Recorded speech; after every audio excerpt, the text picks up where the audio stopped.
आप सुन रहे हैं एजी एंटरटेनमेंट की धमाकेदार प्रस्तुति। DJ Kanchan Raj Muzaffarpur, DJ Kanchan Raj Muzaffarpur. Mix by AG recording studio. घरवा में पानी अकेला होई नाही कौन झमेला,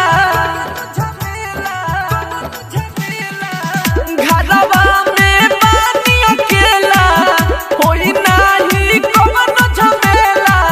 नइखे अब के घरे सुना तानुआ, दया सो होली खेले आवा ए मजा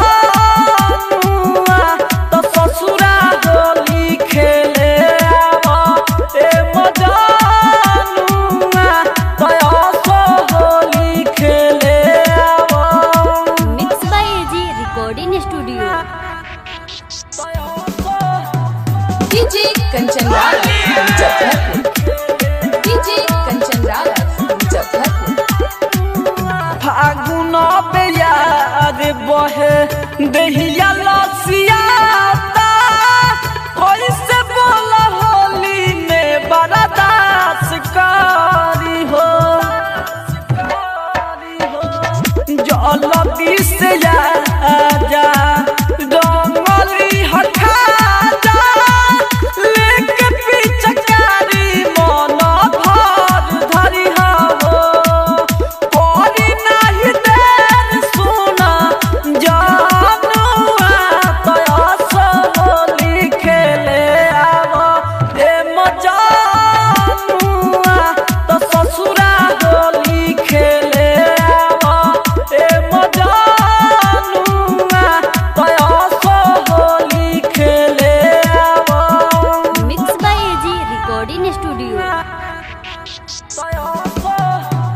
डीजे कंचन राज मुजफ्फरपुर, डीजे कंचन राज मुजफ्फरपुर।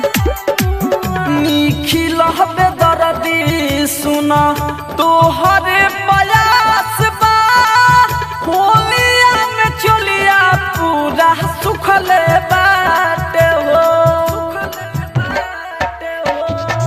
राजा राजधानी के कोही का कहानी, ओम प्रकाश साथे गइल रात हो। कहल तू भरोसा नइखे अनुआ, दया सो होली खेले आवा ए मजानुआ। तो ससुरा होली खेले आवा ए मजानुआ, दया सो होली खेले आवा।